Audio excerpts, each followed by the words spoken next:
What's going on YouTube? It's your boy Walk Dog Kick-Ass Seabass here with another deck profile. It's been a while since I made a video, but well, I kind of took like a break from Yu-Gi-Oh for a little bit because I tend to do that from time to time. I'll like play the game for like probably about 2 ban lists, and then I'll like play something else for like a couple of months. Like this last time I was playing Warhammer 40K, but I went back to Yu-Gi-Oh because of the new ban list, and I want to see what's going on. And you know, like I said, I take breaks from time to time. It helps keeps the game fresh, keeps me fresh, keeps me more interested. Like I don't know how people can play this game since I've been playing this game since its conception, like when it got released. But I don't know how people can play this game for like years and like not get bored. Like I have to take breaks from it for me to keep playing this.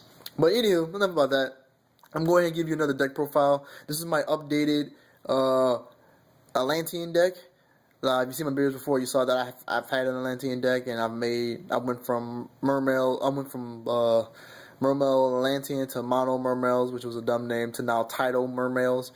But this is just a recap of my newest deck, or my newest build for this deck. I got 3 roosters and wolf barks from the sneak peek. There's like 13 card shops here, so I went to like every sneak peek until I got the cards I needed.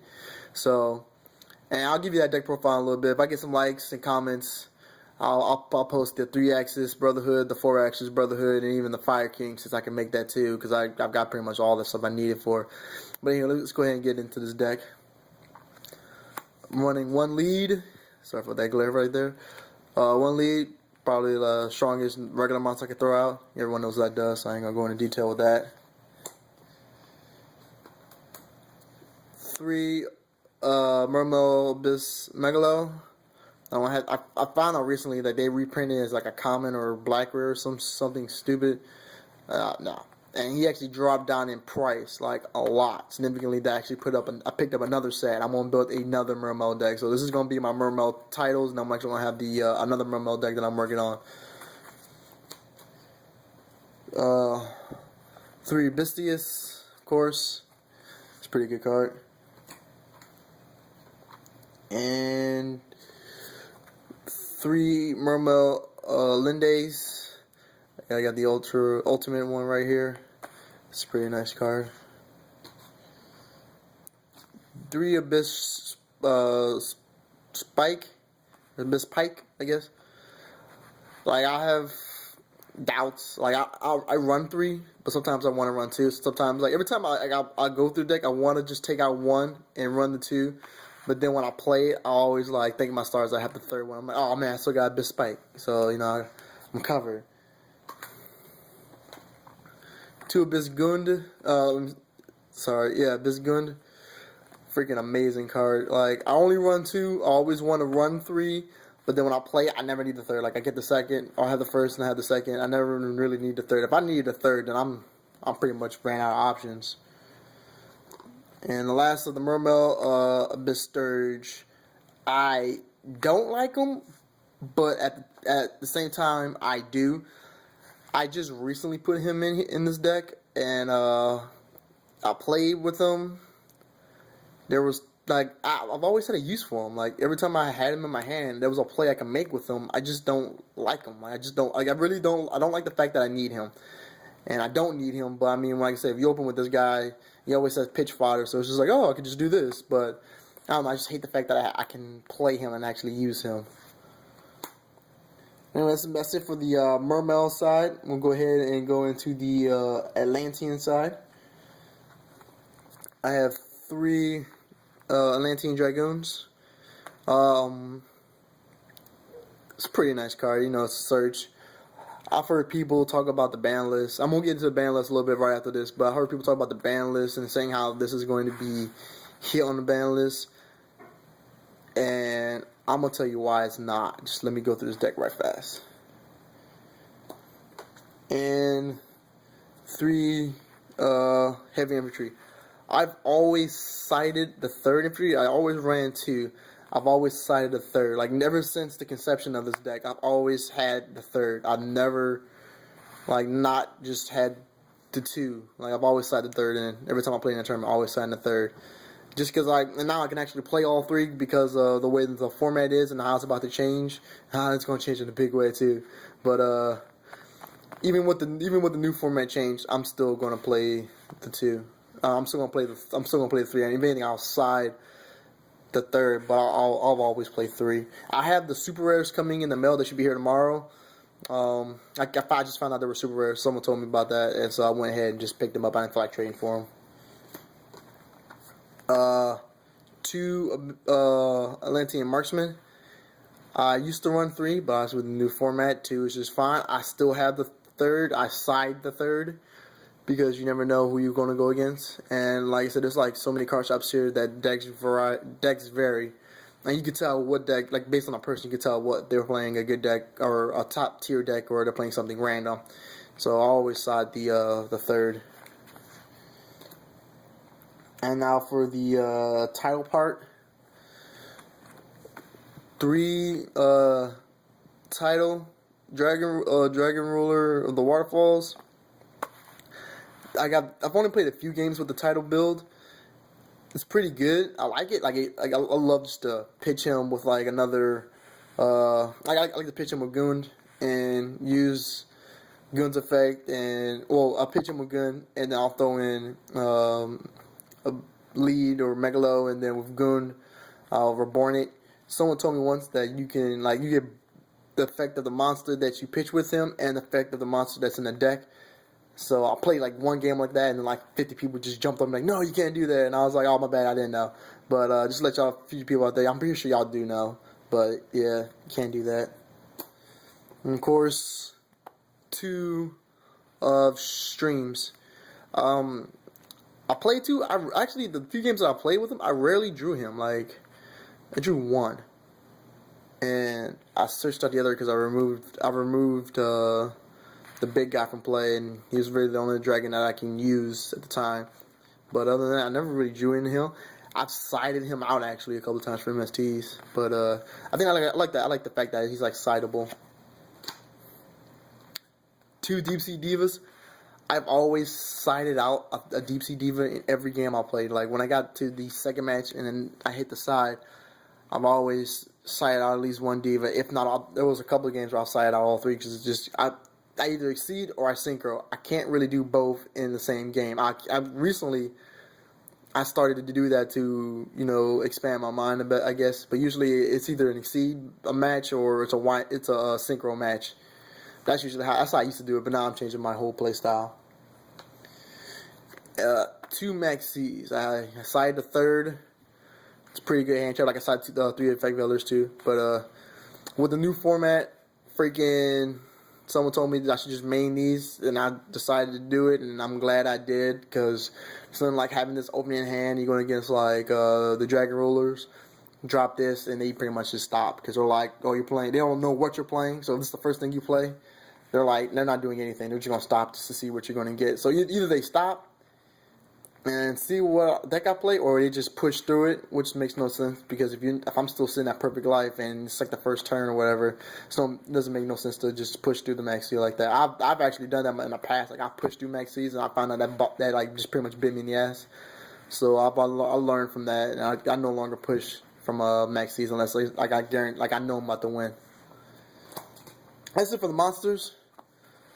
Hope I didn't bore y'all too much. Everything is in not everything's in this max rarity, but I'm working on getting everything max rarity. It shouldn't take me too long. I have like roosters and those wolf barks and freaking Draco Sex. I have extras of those for trades. So like I said, I'm pretty sure I could get this in max rarity. But I'm waiting for the new format before I decide to actually push for the max rarity. But let's go ahead and go into the spells, which is pretty simple. Heavy, Dark, Avarice, Monster Reborn. Right now, it's a 42 card deck. 42 just seems like the way this format is, you can actually run a few cards over and it's very forgiving. Like the way Yu-Gi-Oh used to be is if you didn't run exactly 40, your deck was going to hurt you because of that. But the way the new format is and the speed in which you cycle through it and the things you draw, it doesn't really hurt you to go like 2 to 3 cards over.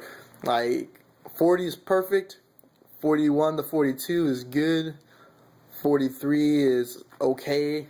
44 to 45, you're probably going to have a couple of bad games.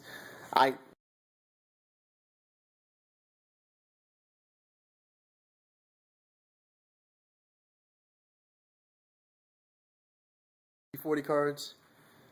Actually, no, never mind. Then when I had the Gen X Undyne build, it was 40 cards. After that, it's always been 42. But if I were to make this 40, I would just simply just take these two out and just main a heavy, and I'm reborn because you can just reborn like your level 4s and get their effects, and you can have your storm to clear the field for OTK purposes. And like I said, this is just like I've seen a lot of people don't even play this. They don't main it, they don't side it, they just don't even play it. I don't know why. It's been a while since I've really it's been like 4 months since I played the game, so I still run it, but I'm starting to see why they don't really use it, because it just doesn't really serve for either. It's basically become a big eye war is what I describe it as. Like, you don't need a dark hole anymore. You just big eye, they're big eyed, and take their monster. That's just for like the top tier decks. But if anything, I'll side it. And of course, I can like overextend too much and like try to push for game, and then they stop it, and I can just play this and then replenish my deck. I'm reluctant to take it out. I side it usually, but I'm reluctant to take it out because there's just times where I draw and I'm just like perfect. This is exactly what I needed. On the traps, this was going to get different too. 3 Abyss Spheres. Like, obviously, I used to run Squalls too. Like, it was Sphere, Squall, and Trench. That was my old build for traps. I'm still keeping these. I side 1 Squall, just because there are times where I could just I'm like, thank God I got that Squall. I could just bring back everything and make a cheap Exceed and Lindy's effect to go off. It's pretty good. Here's where I get different from the other builds, but I see why everyone plays the other way. I run 2 Church Tributes. I got a tournament coming up Saturday, and I'm going to switch this out for Breakthrough Skills. I have the Breakthrough Skills, but this is just something that I've used last week. I'm actually going to have another deck profile for this come Saturday morning with the new deck that I'm going to play, which is basically just the only really difference is like some of the extra deck and these two. These will be Breakthrough Skills, but right now they're tributes. I mean, like I've used them, they work still. So if anything, they'll probably go on my side. I don't know just yet. Onward to my extra deck.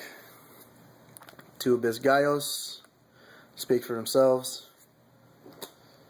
I only play 1 Big Eye. I don't really see the need for 2. There was a few games where I wish I had 2. There was actually one game I could have won a lot faster if I had 2, but I didn't, so it took me longer to win. But I feel you become a better player with running 1. Like, your skill shows through when running 1.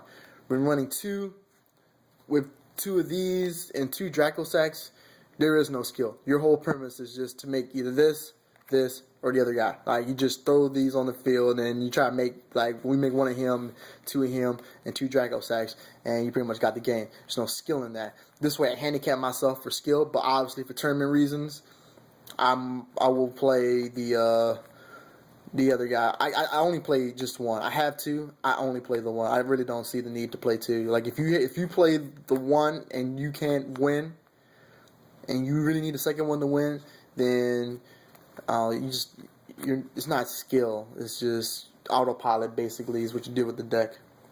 Here's where I got different. I run Master of Blades. I like Master of Blades. He's actually very useful if you can throw him out right. Because the way most decks are now, they either have mass kill or single kill. And a lot of things, especially with the Fire Fist. Oh man, this dude against Fire Fist is freaking amazing. Because they hit it and they can't hit it. And if they don't know what it does and they hit it, then you make them pay. And if they know what it does, they're not going to do anything. Because they're like, how the fuck they have to mass kill it? Basically like Dark Hole Torrential or freaking something. Like you have to target it. His effect goes off, and then use like a Stardust Dragon or something to try to get rid of him. Basically, when this dude goes on the field, unless they have a Dark Hole or the Trench Tribute, they don't play Trench Tribute, which most people don't play right now. So he's pretty much safe in that. The only thing you really got to worry about is Dark Hole. And if they've used their Dark Hole, or you know they're not playing Dark Hole, you get this guy on the field. He's not going anywhere for a while. Like, he just sits there. And he's what I'm running instead of Draco Sacks. I'm testing him. I have the Draco Sacks, but I'm just testing him to see how he works.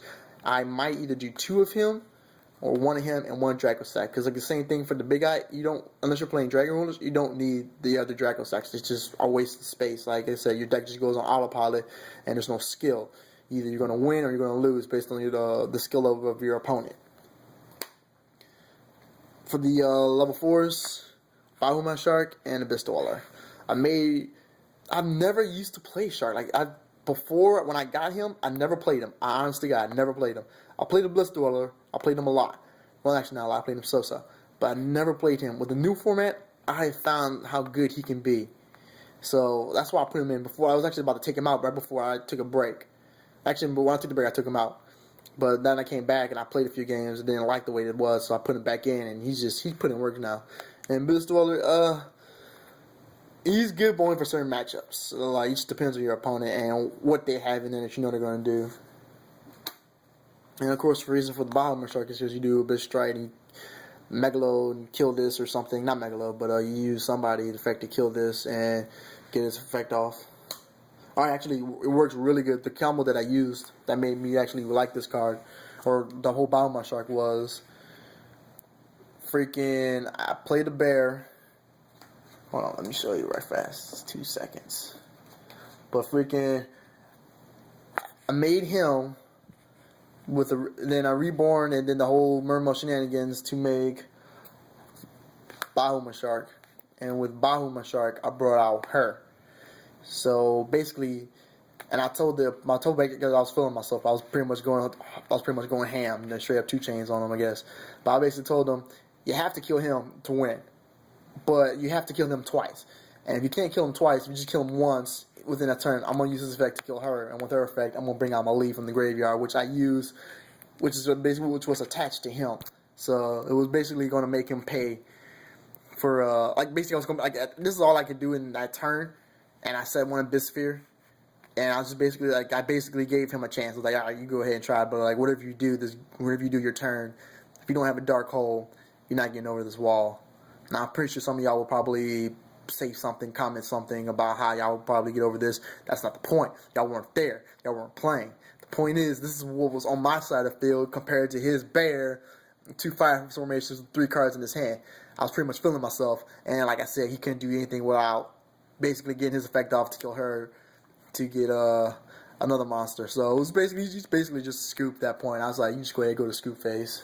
It's pretty funny. Zen mains, I took him out, I put him back in, I took him out, and I put him back in. There's times where I take him out and you use the other one, the tempo, and it works. And then there's times it doesn't work, and then I put him in, and there's times he works, and then there's times he doesn't work. So he's always just a floater XE, basically. It just depends on how I feel. And gotcha. I honestly couldn't figure out if I should just run the tempo and the Zen mains or him. It was either toss between him and Daigusto Phoenix. I ended up running him because I don't know how y'all play y'all decks, but there's more than one time where I open up a double diva. So I hate when I open up a double diva, and I just do that out of spite, basically. I just do this and just go and save my hand, make them worry about this. This Mistworm, a lot of people probably going to figure out or try to understand my reasoning for playing Mistworm, but I tell you right now, with the new format, he actually works. There's things that can't be destroyed, especially with that whole Utopia thing. Dude, you just put out the I don't know if you know about the Utopia combo, but I'm pretty sure y'all will learn about it eventually. But if you throw this dude out, he shuts that down because he bounces everything up. He's one of those. He's also one of the other synchros I have floating.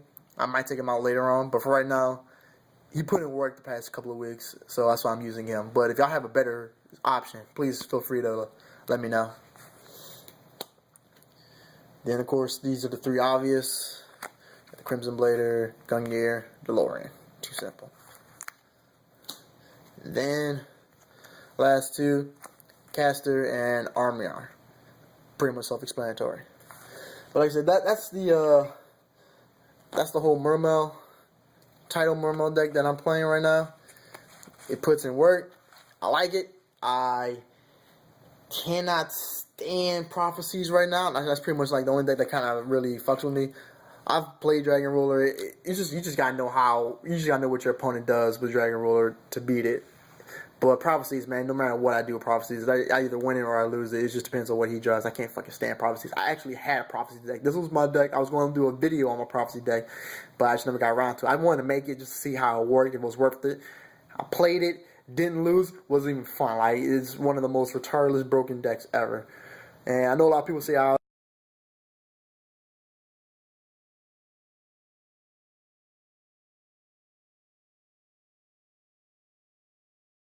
again in the judgment," and then you just go ham. So I got pretty much bored. That's pretty much one of the reasons why I just want to take a break from the game.